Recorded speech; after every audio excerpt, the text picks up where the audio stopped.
Hello and welcome back to another video. I am so glad you're here. On this channel I talk about news, controversies, and drama on the bookish side of the internet, and I certainly hope you'll stick around. Audra Winter is just such an enigma to me, and I'm pretty sure she is to a lot of you guys too. And she just keeps getting herself into more and more shit. For all of those people who defended her from the beginning, I really hope you've reconsidered. Because at this point, I'm done giving her the benefit of the doubt. And while I still believe she didn't start off her author journey, or whatever you want to call it, with the intent to scam, you'd think that once people called her out about it, she'd want to go hard the other way to prove she's not a scammer. And yet she's really just doubled down on calling herself an entrepreneur. I say that word weird, sorry. Recruiting more people for her team, and just generally making her company more important than the book. And yes, I did make an Audra video like 10 days ago, but as long as she keeps giving me things to talk about and you all still want to hear about it, I'll keep talking about it. So let's get into what's new. As I always tend to say, if you have no idea what I'm talking about, please make sure you check out my Audra Winter playlist, which will be linked right here, and then come back to this one. Okay. Now let's really get into it. So remember that long Q&A I posted with editor Caitlin in the last video? Went through the whole thing. If you need a refresher, go take a look. Well, it's since been deleted, which I honestly understand because it was pretty ridiculous and it kind of gave us more questions than answers, but still probably not the best look when there is so much scrutiny on everything she's doing right now.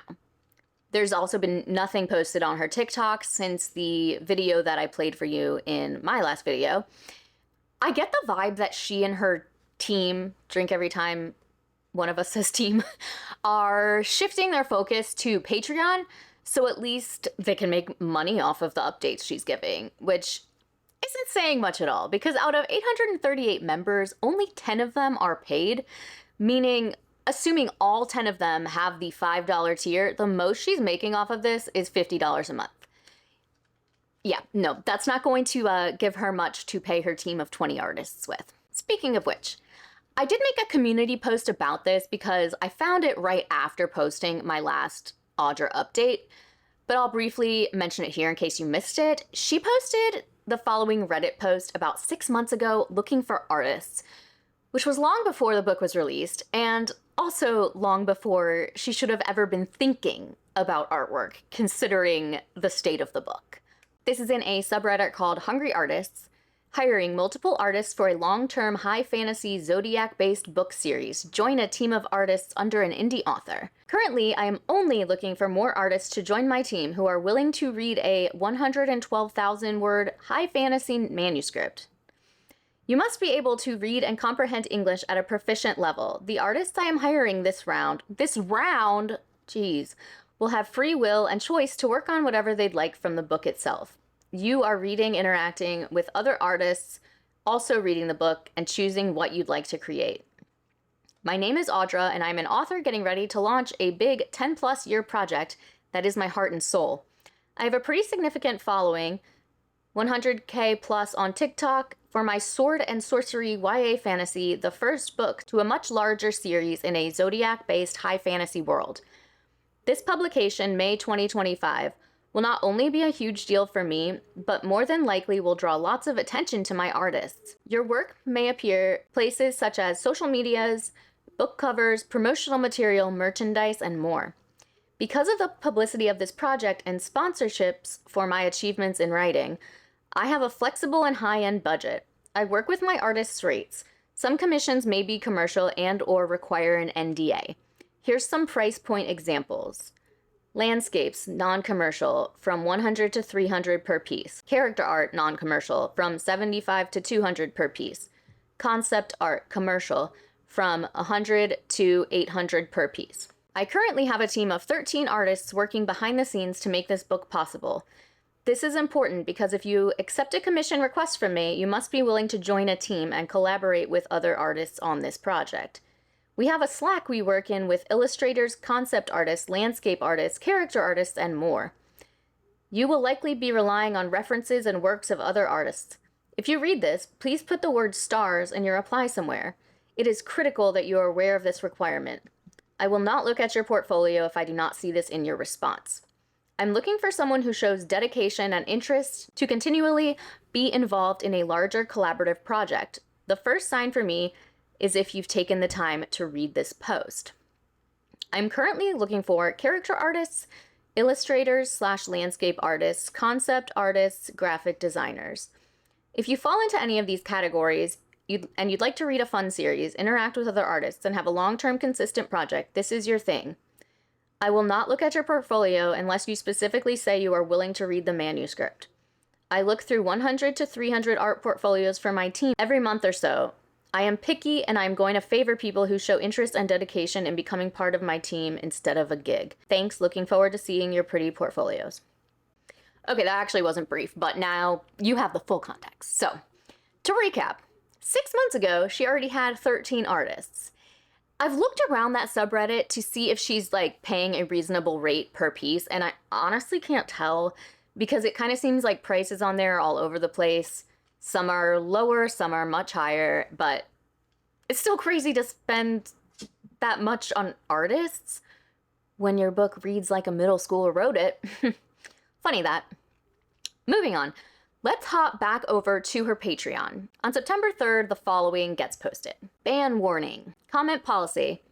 Hello everyone, Elrose here. After much internal discussion, we've decided on a new rule. We will no longer be accepting critiques on this page. We have heard a great deal of feedback from readers both here and on social media. Some has been respectful and appreciated, some less so. There comes a time when the deluge is no longer helpful and the comments section has begun to resemble a public critique workshop. There is no possible way to meet every reader's requests, suggestions, and individual taste. We're a team of professionals and we have a specific creative vision to pursue. When we're ready for outside feedback on the revised edition, we will recruit beta readers. Rest assured that this Patreon will be one of the places we source such readers when the time comes. Because why would she look for outside people with nothing invested? Why wouldn't she pick her yes men? In the meantime, if you want to discuss your critical thoughts on The Age of Scorpius or its author, there are many places to do that elsewhere. We will now be deleting any comments with unsolicited advice or critique. If someone repeatedly violates this rule, they will be banned.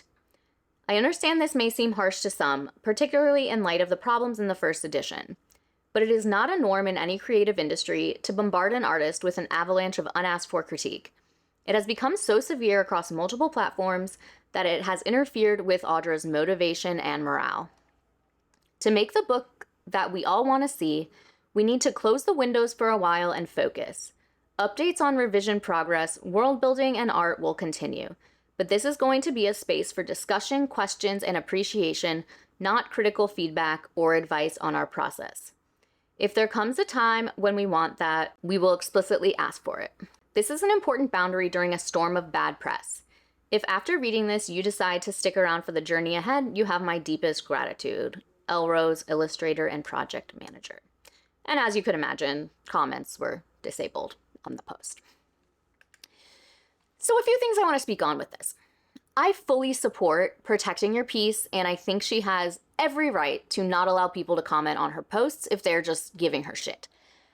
I don't care for how she said that in any creative field, it's not the norm to, and I quote, bombard an artist with an avalanche of unasked for critique. Because here's the thing.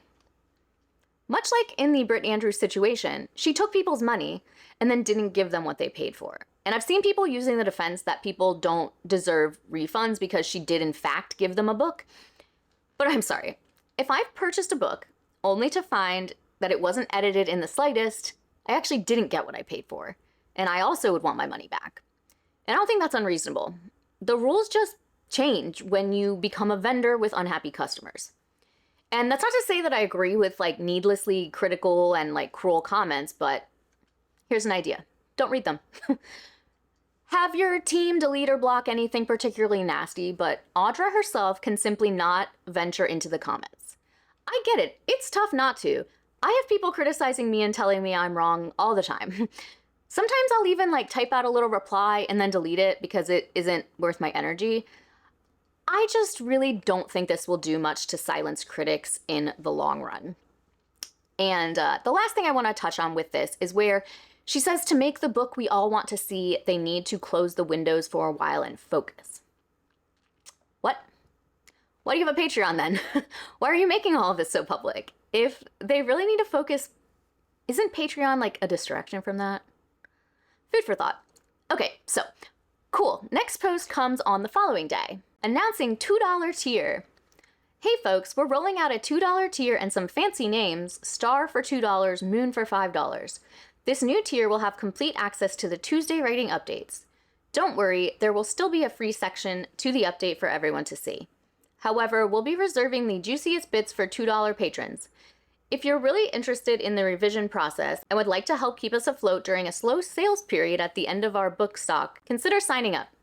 World building and art process posts are still reserved for $5 patrons. Thanks, everyone. 9.4 edit. Olivia asked for more details regarding the difference between the free and $2 tiers, so here's the breakdown. Free members get the overview summary of what we're working on. Paid members get the details. This will include, depending on the update, specific plot points / events / character moments that are changing, notes from the editor, excerpts and outlines from the author, and sneak peeks at new art that's going into the second edition. 9.5 edit. Jess asked how many more chapters will be freely available. Chapters 2 and 3 will be publicly available in full. $2 patrons may get sneak peeks during the process, but once the first revision pass is complete, anyone will have access to read them. Beyond that, we're not fully settled. Further chapters will likely be released before the book itself, but those would most likely be for patrons only. I don't understand this. Wait, once the first revision pass is complete, anyone will have access to read them? Is that just like the book? Like, anyone can read the book? Whatever. Confusing. Elrose, illustrator and project manager. Okay, so I think it's fine to put some things behind a paywall. Not everyone even cares to see the behind the scenes stuff anyways. But she's doing things now that should have been done before she released the first edition. So I feel weird about her charging people for the privilege of seeing her book get rewritten and edited when that should have happened months ago. Could be worse, her tiers could be more expensive, but I still don't love the whole thing about this, and a lot of folks share the sentiment. When it came to Audra Winters, I had benefit of doubt. I thought that she was not going after people's money. I didn't mind the fact that like she put out a book that was bad, but now she's willing to go back and basically work on it, and then she'll give an ebook to the people who've already bought a physical copy, and then they get a discount if they want a physical copy or whatever else. That was until I saw that she's starting to charge for her Patreon. So you can now pay to have exclusive content for the book. And they basically phrased it as saying like, hey, we're not making any money right now. So we need to be making some money. So if you want to see super exclusive content, then you can go ahead and pay for it. I'm sorry, what? And on top of that, in her Patreon, she has said, or her team has said, or whoever, that if there are any negative comments about like what's going on with the book writing process, those people will be removed. But then they're going to pick some of the beta readers from then the Patreon group, which means that she's only gonna have yes people to basically give yes to the book. Like, girl, if you were so concerned about the book, focus on the book. Don't try to take everybody else's money, and don't try to remove people who are trying to give you constructive criticism. And here are some of the comments on this video. Exclusive content for the book that they failed to deliver the first time? Slow sales period when you have no product to sell is crazy, LMAO. A lot of people don't realize she first started talking about the book in 2021. She got criticism politely and feedback or things that she should focus on and work on for a better book. She then deleted those comments or argued with them or just outright blocked those people and called them haters. She's also name-dropped the previous editors, potentially harming their careers, and she's not listening to the feedback people are giving her unless it's still supporting her. Her writing/writing style is the issue everyone's having. Here's another video. I'm not gonna play the whole thing, but I will link it down below if you'd like to watch the whole thing. I'm just gonna show you the relevant parts. The second thing I need to talk about is probably the worst part to me and is the reason that I made this video. There have been changes to the World of Guardian Patreon. Originally, when this whole shit show started and Audra came out and said, here's our editing and revision schedule and we're going to share everything with you publicly on Patreon, all of those posts were free. And it was supposed to be a show of good faith, I would assume, to the community. Here, have a glimpse into the work we're doing to prove that there is work being done to re-release this book. Now it has been announced that those writing updates we were getting will be locked behind a $2 per month paywall. You must become a star to be able to get the juiciest bits of writing updates for the World of Guardian. And if you're feeling particularly generous, you can pay $5 a month to be a moon. At first, I was confused about the transparency with the editing and revision process, but now it makes sense. It's another way to make money. And I'm really tired of talking around it at this point. Audra is just milking this for everything it's worth. Every penny she can pull out of this community, she's going to do it. And that's all there is to it. She can't take blame, and she will continue to take your money. And I'm tired of it. I haven't been making these videos to publicly attack Audra, and I know that they may come off as blunt and aggressive. My intention is to defend the community. So the aggression you're getting is defensiveness from me, because I feel like the way Audra is acting and treating the other people in this community is deplorable. She is harming those around her. Other indie authors who now worry about how people will receive their work. Potentially the people who worked with her previously. People who spent a crazy amount of money on a special edition of a book that was not ready to publish. And she has not shown that she is truly sorry for any of it, or that she understands what went wrong, what the true issue is. And I don't really have any sympathy for it anymore. And this has been the general sentiment behind all of this. And I want to touch on something this TikToker said, which is how this whole situation is affecting the indie author community as a whole. People will not be as likely to purchase debut novels because they don't know what they'll be getting. And any author who people see as doing like too much marketing before release will be looked at with skepticism. I guess this is just my theorizing, but like, not to mention the way she spent so much time blaming her previous editors, that could have an impact on future projects for them. So, the first world-building update that was promised ended up getting postponed because Audra was ill. World-building post delay. Hey all, sorry to report that our Thursday world-building post this week will be delayed. Audra is sick and needs the day off. As soon as she's feeling better, we'll roll it out. Hopefully the delay will be minimal. Saturday's art post should be unaffected as I can make all the content for that on my own. Elrose, illustrator and project manager. So like, get well soon, I guess, but I'm a little confused on why that makes a difference. Like, why wouldn't her posts be ready to go at least the day before? And like, she's not even the one posting anything. All of these updates have been by Elrose. Incredible. And while some of the comments on this were just sending her get well soon messages, there were a few comments with questions. Why was the 825 Q&A deleted? We are looking into this, Elrose. Sam says, the comments were quite hateful. I don't blame them for deleting them. We are looking into this? What the hell does that even mean? Either she or one of her team members deleted it. We all saw it, and there's nothing in it that would make like TikTok delete it for violating whatever policies. So unless she's like looking into it amongst her team, weird thing to say. Hope she gets better. So do we get weekly world building posts, weekly art posts, and weekly updates? Yeah, we'll try to catch up on the delayed world building post ASAP.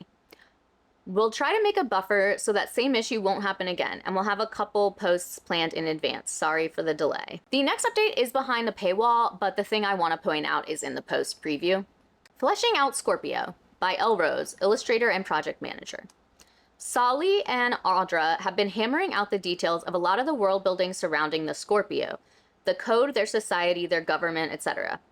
All these key components felt underbaked in the first edition, so this work will end up getting translated into new/revised scenes. As Caitlin mentioned in the latest rating update, the text needs to show readers the lies that those in power tell before the hidden truth has weight. A preview for everyone. Odessa becomes an Aegis, I don't know, sacrificing herself to absolve Scorpio's sins. She is torn, tortured, and disintegrated, becoming as stardust.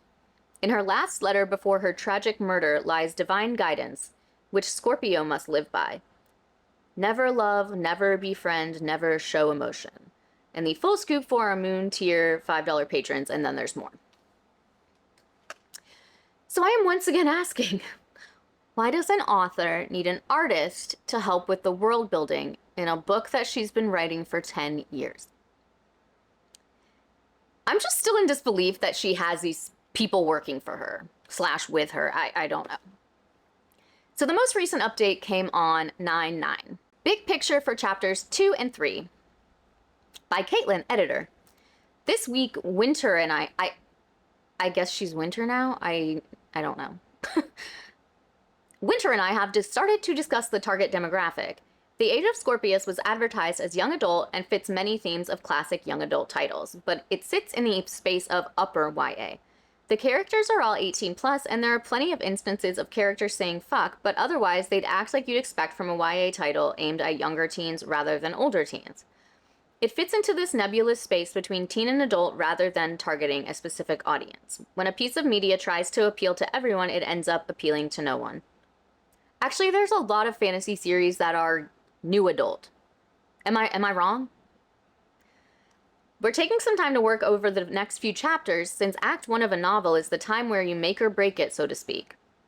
The first few chapters of a book are usually free for consumers. Many booksellers have features on their website that allow you to take a peek at the beginning of a book, or they may be available through promotional emails on publisher websites, etc.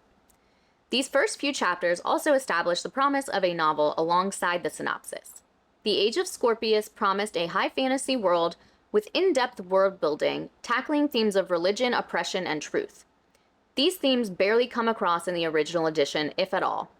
What Winter wanted to deliver, the themes that drew readers in, was not what readers received. The revised version of an iteration focuses on mystery. Who is the protagonist? What are the truth and lies about this world's history?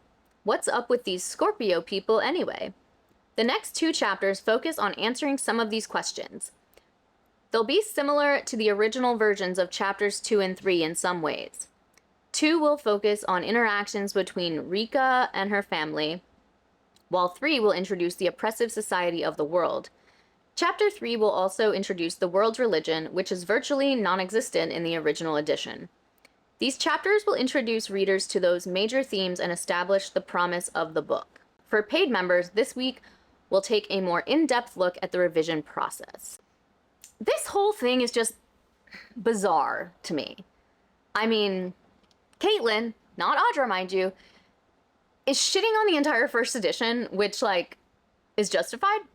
But it's weird to hear it from someone working on the project. And I kind of want to join her Patreon just so I can get the rest of the posts. So let me know if you think that's something I should do. As much as I don't want to support her, as previously mentioned, I'm a real nosy bitch. So I'm willing to part with $2 a month for you guys. Okay, so on to the main event and something you probably have been waiting for me to comment on. And I do want to give a shout out to my subscriber, Eric, who told me about this way before it was all over the place. So it has been discovered that Audra is seeking angel investors to fund this project. Using the platform Angel Investment Network, she is seeking $70,000 to subsidize that sweet, sweet Patreon money she's making.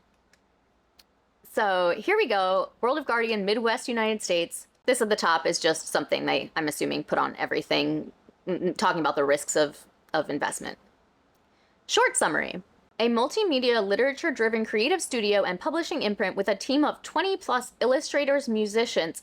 Musicians? This is a book! What are musicians doing here? Animators, editors, and designers aiming to bring fantasy stories to life by merging the publishing and art industries. Highlights. Here we go, guys. Made $200,000 from April to July solely on pre-order with 7,800 sold products.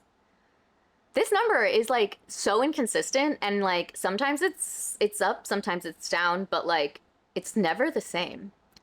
Thousands of people are watching us and awaiting our next project. True. A little misleading the way she phrased it, but okay, not a lie. Experienced team of creatives fighting for independence in the arts. I guess the other people, I don't know anything about their experience, but I assume some of them are experienced. breakthrough new creative industry with intense publicity and traction. Okay. Setting the path for new literature-based genre of art consumption. What does she think she's doing here? I'm sorry. I'm like thinking out loud, but like I don't understand what she's trying to do, what she thinks she's doing. So overview, target $70,000, minimum $10,000. She's raised $0, and in previous rounds she's also raised $0. They are in the stage of breaking even, and investment role would be monthly involvement. Now, unfortunately for us, you have to actually be an angel investor to see the whole pitch. But just this tells us that things are not looking good.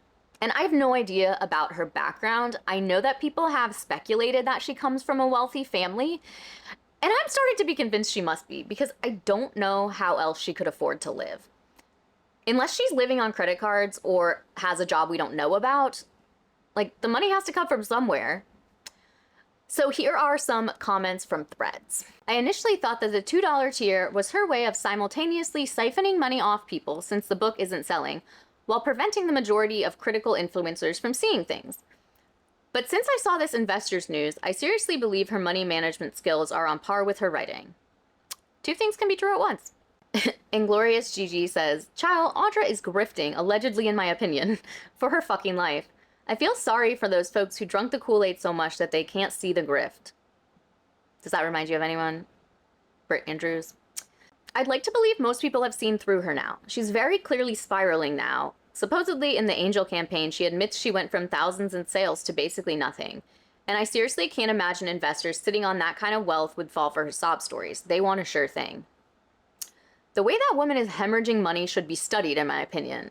Audra wants to cosplay being a CEO so badly with zero business sense. It's like the Blackheart, Britt Andrews, Million Lives, and other bookish event/Kickstarter controversies from 23 to 24. I've never had that kind of cash and likely never will, but Christ, what are these women doing that they are mishandling money like this? Everything I have learned about Audra is against my will, and I'm still over here pointing going, this is a scam. Honestly, same, and yet like I still keep finding more. I guess it's not against my will, but feels like it is sometimes.